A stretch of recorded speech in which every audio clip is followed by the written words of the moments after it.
विठ्ठल आवडे प्रेम भाव। राजाचं शयन कक्ष झाडण्यासाठी एक व्यक्ती होता। माजघर, राणीवसा, पाकशास्त्र, पाकगृह शास्त्र नाही, राणीवसा, माजघर, पाकगृह आणि शयन कक्ष।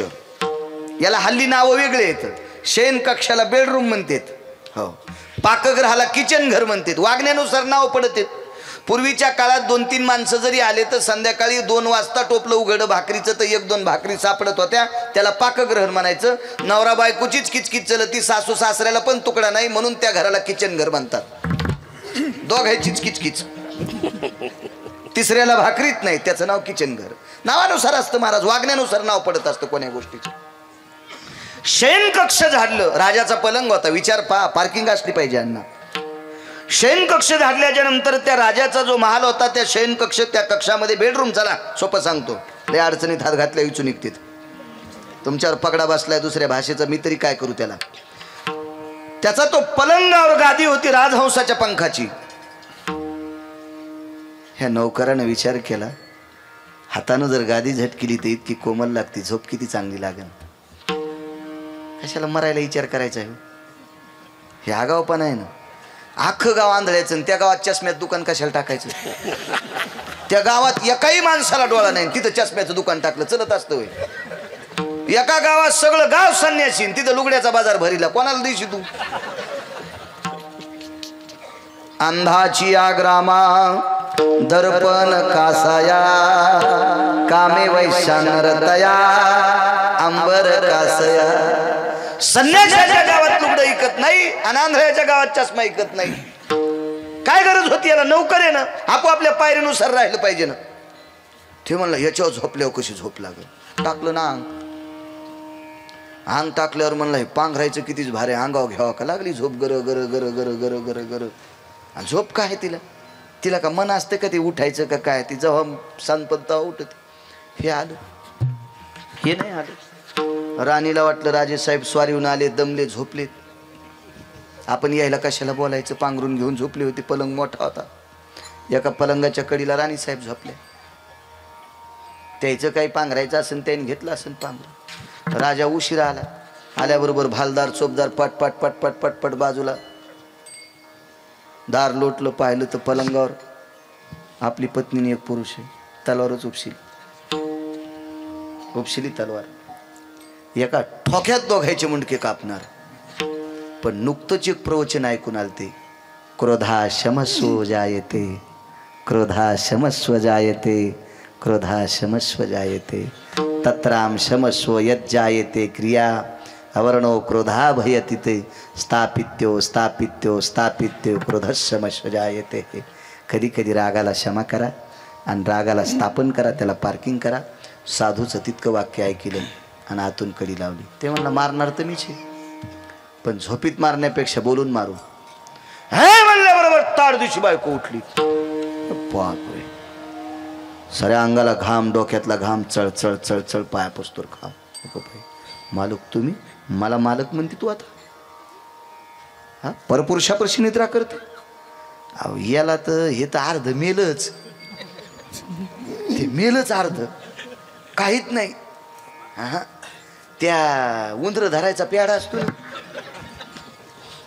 पहिले खटके होते, पिंजरे होते, आता मेडिकलवर प्याड भेटतोय आणि त्या प्याडावर 2-3 शेंगदाणे टाकायचे, ते जातं येडपट आणि त्याचे पाय त्याच्यात उरत। गंजा असं करतोय, 9-10 लेंड्या पडत्यात, हाड मोकळे, काय करीन दुसरं, टपा टपा टपा लेंड्या पडत्यात 5-6, मोकळं फट। सकाळी चतुरा उठती, उंदीर धरी तीन ते भेटून। तसं ते त्याच्यावर चिटकालेला उंदीर कसा गळून गेला, तसं राजा पाहिल्याबरोबरच हे गळून गेलं झाडणार, अर्ध मेलच। हो, त्याच्यात ते नट बोल्टच ढिले झाले। अरे बापरे, म्हणलं अवघड काम, पाय पडणं, म्हणला कापा बापा, मूर्खा, लाज वाटायला पाहिजे तुला। बायकोनं सांगितलं मालक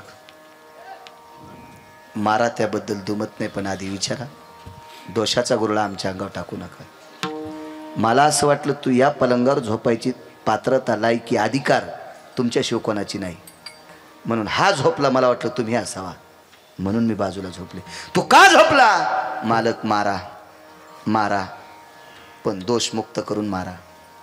मी कितीतरी वर्षे 10 वर्ष झालं तुमचा पलंग झाडीतो, तुमचं शयन कक्ष साफ करतो, पण आज माझ्या मनात भाव निर्माण झाला, हाताला जर इतकी गादी कोमल लागती तर अंगाला किती लागत असेल. पण मालक करूनही ते काम चुकीचं केलं आणि तुमच्या पलंगावर निद्रा केली. पण मी पापी नाही. टपटप डोळ्यातून पाणी आलं. निष्पाप सेवकाचा जीव घेतल्याचं पाप लागत होतं एक. आणि जिनं अग्नीच्या साक्षीनं सोयऱ्या धाऱ्याच्या साक्षीनं आंतरपट सोडा आपलं पाणी ग्रहण केलं, आपल्या नावाचं कुंकू लावते, जीवनभर चंद्र सूर्य येत तोपर्यंत तिच्या नावाला बट्टा लागला असता आणि आपली प्रतिष्ठा मातीत गेली असती. म्हणून विचार केल्यामुळं 2 जीव वाचले आणि जीवनाचं चारित्र्य आटोक्यात राहिलं. म्हणून राग आवरणं अत्यंत गरजेचं आहे, क्रोध आवरणं अत्यंत गरजेचं आहे. क्रोधानं लय लोकायला भीक मागायला लावलं. तुम्हाला एक सांगू का, द्रौपदीला जर वस्त्र काढायची वेळ आली असेल, भर सभेत द्रौपदीच्या रक्ताच्या नात्यातले तिला जर नागडं करायला टेकले असतील तर अण्णा हा दोषीचा होता. हिनं हसायला नव्हतं पाहिजे. दुर्योधनाला हसल्यामुळं त्याला राग आला. बरं, त्यालाही ती हसल्यामुळं राग यायला नव्हता पाहिजे. ही साखळीत लांबती नवाशी, मग त्याला राग आल्यामुळं तिच्या वस्त्रावर हात घातला, साखळीत लांबती, तितक्यावर थांबला नाही, तिला मांडीवर बसिलं. आणि म्हणून पंढरपुरातल्या मालकानं गदा युद्धाचा नियम मोडा. कमरेच्या खाली गदा मारता येत नाही, पण नियम मोडा. आणि ज्याला क्रोध अनावर झाला त्याची दुर्योधना मारिली गदा घेतिला प्राण, तो येडका मदन केवळ पंचानन, येडका मदन तो केवळ पंचानन. इतका काम बेकारी राजो, या कामानं काम लांबत राहत असतं. हो, एका महाराजाला इंद्रपद भेटणार आहे अण्णा, इंद्रपद भेटणार आणि इंद्र डब डब डब डब हालू लागलं. अवघड काम झालं, म्हणला उद्या आपली खुर्ची जाची. हो, एक अप्सरा म्हणली एक काम सोपं करा, मी त्याचं इंद्रपद भ्रष्ट करते. खाली गेली आणि महाराजाचं दर्शन घेतलं. बांगड्याचा आवाज आल्या महाराजाच्या लक्षात आलं, बाई आहे त्या घालीत होत्या ना बांगड्या. बाया पहिल्या सांगायला लागले. आता खेड्यातल्या घालत्या, शहरातल्या घालीत नाहीत. एकच घड्याळ आणि एक गोठ. ते गोठ असा निबर्डक असतो फायबरचा. नवरा उशिरा आल्या ते गोठच आणायचा म्हणून केला. हो, या बाय घड्याळ पाय गोठच हानीन, घड्याळ पाय गोठच हानीन, बांगड्या घाली जा. असाच एक आमचा मित्र मुंबईला राहतो. ते म्हणलं महाराज कीर्तन ऐकलं, पण पप्याची माय बांगड्या घालीत नाही. म्हणलं मग तिच्यावरच्या मला घाल. तू हे ऐकन मला घाली तू का काय आता? हां, घालीन म्हणलं, सक्रातीच्या दिवशी घालीन, गेली नाही घातले तर काय हरकत आहे, घालीन. 10-15 दिवस दर्शना करता आली. महाराजांनी विचारलं कोण आपण? मी आमकी आमकी. कशा करता मला बेजार करेल, दार नाही उघड. तिनं सांगितलं आमच्याकडं असा दोष होता, तो तुमच्या दर्शनानं दोष गेला. मला सांगितलं एका महात्म्यानं अमक्या अमक्या महाराजाचं दर्शन घेतलं की दोष जात. नाटकं आहे सगळे जिजा. महाराज म्हणले ठीक आहे, दोष संपला ना, आता तो काळ कर, आता पुन्हा येऊ नकोस. 17व्या दिवशी पुन्हा आली. महाराज म्हणले आली कशाला? ते म्हणले महाराज महादोष संपला, पण लोकांच्या तोंडात दोष निर्माण झाला. लोक म्हणले 16 दिवस झालं महाराजाकडे जाती, महाराजांनी हिच्याची संग केला. महाराज म्हणले आगाऊत काम झालं लोकांचे. आणि कोण म्हणले? ती म्हणली नावं तरी कोणाकोणाचं सांगू, अख्ख्या तालुक्यात बोंब ठोकली म्हणले. महाराज म्हणले मग एक काम कर, कवडीचं पाप नाही, तू पाया पडल्यामुळं दोष गेला, मोह पाप नाही, तुह पाप नाही, तरी लोक म्हणले लग्न केलं, आपण करूच ना. उघडदार करू म्हणले लग्न. पण बाईलाही हुशार होती. ती म्हणली महाराज तुमच्या जटा लांबलेल्या, नखाच्या चुंबळी झालेल्या, आणि असं कुठं नवरा आणि मी आज काय सुंदर दिसते, पानमई फॅरन लावली, कुठं लावली, भावळ्या कापलेल्या, हा लिपस्टिक लावलेलं, हां ते भावळ्याची पेन्सिल लावलेली, लाली लावलेली, काय काय थाटण. ह्या सोपतं का मांडवाच्या दारी आणीला माथारा, म्हणे नवरी आणा रांडण जाळा नवरदेवाचे तोंड, असं असतं का कुठं? ते म्हणले ताण घेऊ नको, आता लय साध नाहीत, वंगण निघलं केसाचं, केसाचं वंगण निघले. काय म्हणतात का तुमच्याकडे? मग आपल्याला काय शिक्षण कमी होणं, जिथं 7वी पास आहे मी, फक्त 7वी पास आहे, फक्त 7वी पास. म्हणून इतके गाव फिरलो.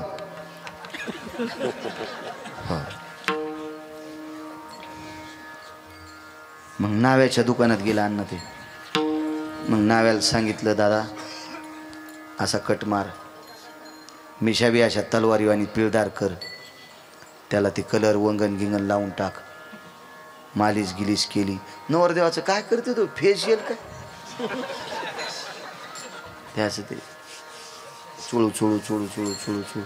मी एकदा आपण नाही का सोयाबीनच्या खळ्याला 5-6 दिवस रोज रानात गेलो, कीर्तनाला जाचो, खळ्याला जाचो, काळा जर पडो. आमचे ते दादा म्हणले, बाबा तुमचं चेहरा चोळीतो वर. आम्ही म्हणलो काय आता काही चोळलं त्याला काय होणार आहे, या गाव पण आहे आता आहे की नाही. झाडाला किळ येतो रक वेगळंच, एकदा छिटे पडले की ते खावा लागतं, नाही तर ते खराब होऊन जाते. आता हे झाडाचं तुटलेलं केळे म्हणलं तू किती याला चोंबळलं तर काय आता याचं काय राहिलं, आता कशाला ताण घेतो. हो असंच एक आमचं पाहुणं पोरगी पाहायला गेलं ना, त्या पोरीला ते काय कानी करून आणलं होतं ब्युटी पार्लरमधून. ते चोळू चोळू चोळू चोळू चेहरा आणला आणि लग्नाच्या दिवशी ती पाहिली तर गाडग्यावानी तोंड. ते म्हणलं ही नाही पोरगी, म्हणलं तीच होती, तेव्हा चेहरा धुवून आणली होती.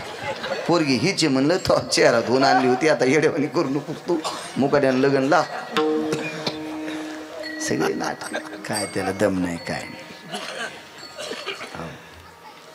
आणि मग ते अण्णा ते केली ती कटिंग गिटिंग, तर ते नावी म्हणला बवणीचं पारे पैसे द्या. ते म्हणलं याच्या आधी तो केव्हा मागितले नाही. हे नावी दादा दर 15 दिवसाला महाराजाची मालिश करीत होता, महाराजाच्या जटा चोळीत होता. ते म्हणला 15 दिवसाला गिराईक बंद करून मी तुमची मालिश करीत होतो, तुमच्या जटा चोळीत होतो, पण याच्याकरता मालिश करीत होतो तेव्हा तुम्ही महाराज होतात. वाक्य ऐकलं का, तेव्हा तुम्ही महाराज होतात, आता तुम्ही महाराज राहिले नाही म्हणून पैसे द्या. पण महाराज म्हणले पैसेच नाहीत ना रे, मग हे भीक मागायचं कटुरं देऊन टाका तोरक. ते असतं ना कटुरं, ते बघून ते नावी दादाने घेतलं. हे महाराज म्हणलं आता कुठं भीक मागायचं, तिनं तर स्वयंपाक केला असन. हे घरी गेले तोरक तिनं झोपडं फुकून दिलं आणि वरी गेली, झोपडं फुकून दिलं आणि वरी गेली, काम किती बेकार. आणि मग महाराज म्हणले गंगा नाही पर्वकाळ नाही कायकू जटा उतारा, गंगा नहीं पर्वकाळ नहीं कायकू जटा उतारा, आशा तो केश नाशा बहती रहे जमुना, आईशी रांड ठकडी मिली तो हजाम ले गाय भगोना. का काम बेकार माणसं आता उकळले हो. अगोदर चिंतन ऐकलं जसे सकलादी बाबाला कापायला न्यायचे असे बसले होते. हो हो मांगीर बाबाला कापायचेच जशी असे बसले होते. भांगार सांगितल्यावर कसे उकळत येत पाहा ना. या लोकांनी क्रोध जिंकला, अण्णा क्रोध जिंकला, क्रोध जिंकला. माझ्या देहूतल्या मालकाला मारलं हो अण्णा, मारलं मारलं मारलं. मंबाजी मसड गेली शेतात, मंबाजी बुवानं मारलं. तुकोबाने रात्रभर हातपाय दाबले. दुसऱ्या दिवशी मंबाजीने विचारलं माझे हातपाय कोण दाबले. सेवकाला वाटलं रागाच्या भरात तुकोबाराने याच्या फासुळ्या मोड्या का नाही. सांगावं लागलं तुकाराम महाराजांनी हातपाय दाबले. मंबाजी बुवा श्रीमंत होते अण्णा, श्रीमंत असून वैराग्याचं टोक होते. मंबाजी बुवावर शिवजी प्रसन्न होते. मंबाजी बुवाला झोप लागत होती, लागली झोप तर जाग येत नव्हती, म्हणून शिवजी प्रसन्न झाले. तांडव नृत्य येत होतं मंबाजीला. तांडव गती मुंडन पर नाचत गिरीधारी, बम बम बम बम बम बोले बलिहारी, बम बम बम बम बम बम बोले बलिहारी, तांडव गती गुंडन पर नाचत गिरीधारी. तांडव नृत्य कालियाच्या डोक्यावर कृष्ण परमात्म्याने केलं, मंबाजी बुवानं कलियुगात केलं. या तांडवाला प्रसन्न झाले शंकर. काय देऊ, मला सकाळी उठवायला येत जा. मंबाजीच्या कानात शंख वाजित होते. शिवशंकर काय अधिकारी असेल म्हातारं. आणि या म्हाताऱ्याला एक झोपीतला आजार होता. तुकोबारायच्या अंगाचा स्पर्श झाला की मंबाजीचा आजार गेला. काल मारणारा मंबाजी, काल सकाळी मारणारा मंबाजी दुसऱ्या दिवशी सकाळी तुकोबारायचा शिष्य झाला. याचं एकमेव कारण होतं अण्णा, क्रोध नाही अंगी. क्रोध जिंकल्यामुळं त्रास देणारी लोक सुद्धा पाया पडू लागले. इतकी मोठी ताकद आहे. परमार्थिक क्षेत्रातला व्यासंग सांगवी नगरीतल्या लोकांकडे आहे. गावात जेवढ्या आडनावाची माणसं असतील तेवढ्यांना धन्यवाद प्रणाम. गावातली माणसं मला फोनवर बोलत होती, नाव लक्षात नाही. वारेगावची सरपंचही बोलत होती, ते उमेश भाऊ सुद्धा बोलत होता. सर्वांना प्रणाम करतो. माझ्या ज्ञानोबाराय तुकोबारायच्या नामाचा जयघोष करणारी निष्ठावंत वारकरी अण्णांच्या भट्टीतले आहे. ते अण्णाच्या संस्थेतले. भट्टी हा शब्द, चांगल्या भट्टीत भाजलेलं गाडगं, काही टाका, तूप टाका, दूध टाका, आढीत ठेवा, वांगणाला ठेवा, घडगीला ठेवा. घडगी घेत होते ना पहिली कळडीची बळडेलासाठी. जिनच्या पॅन्टीवाल्याने हो नका म्हणून. तुम्ही कशाला घडग्या पाहिल्या, तुम्ही दुसऱ्याच घडग्या पाहिल्या. तुम्हाला ह्या घडग्या कुठं माहिती आहेत. बैरेवानी हसं जाऊ नका, बैरे दोनदा हसत आहेत. पुढच्याचं तोंड पाहिल्यावर एकदा म्हणजे त्यो काऊन हसला म्हणून एकदा आणि खरं कळाल्यावर दोनदा. तसं करायचं नाही जुले. तसे चांगले अभ्यासू महाराज. खूप तुमच्या पाठांतराला दाद देतो महाराज. गोड गोड गोड गोड गोड. वाराचा अभंग पाठ हे सामान्य गोष्ट नाही ना. चांगल्या चांगल्याला पाठ नाहीत. या कडीपासून या कडीपर्यंत सर्व वारकऱ्यांच्या चरणी नाक घासून प्रणाम. आपला अमूल्य वेळ तुम्ही परमार्थासाठी खर्च केला म्हणून आळंदीतल्या मालकांच्या उक्तीनुसार तुम्हाला प्रणाम. महाराजांनी सुंदर पक्वाद वाजिला. सुंदर सुंदर गोड. महाराज तुम्हाला सुद्धा प्रणाम. आणि अण्णा साऊंड सिस्टीमवाल्यांनी फार गोड आवाज दिला. तुम्हालाही प्रणाम. कॅमेऱ्यावाल्यांना धन्यवाद. तुम्ही फक्त अभंगाचं कडवं टाकी जा. काय टाकत नाही ते रोजची रोज बघा आठवण म्हणून स्मरण करतोय. काल परवा एक जणांनी टाकलं होतं रे अजय काय कानी. हो ते काढन ते लक्षात ठूच जाय तू चोरा. ध्यानात ठूच जाय तू जरसं काय ते. हुशार आहेत पुरं चांगले. संप्रदायाचा प्रचार करते नाना बरेच महाराज लोक त्याला लावू दे ना. मला काय वाटत नाही. चला आपल्याकडे जोरक भांडवले तोरक सांगत राहायचं परमार्थाचं. जे दिवशी आपलं संपन्न लोक बनणार नाही त्या दिवशी आपलं इजलं त्याचं इजलं कशाला ताण घ्यायचं त्याला. चलत राहते कलही जोरक शिराय तोरक वाढीत राहा. आणि कलही संपली की कवच्या हाणायचा. झालं रे आहे ना आहे का नाही. त्या कवच्यानं नाही कोणाला हाणायचं. कवच्या कलईला हाणायचा. चला जवळ का आपल्याला बोलता येतं लोक बोलतील तवरक ते आपल्या पुढे कॅमेरे लावतील. कारण सांगू तुम्हाला विश्वात घरी बसलेला एखादा वयस्कर माणूस आहे त्याला ऐकायला मोबाईलवर मिळते. कशाला त्यांना वाईट म्हणायचं.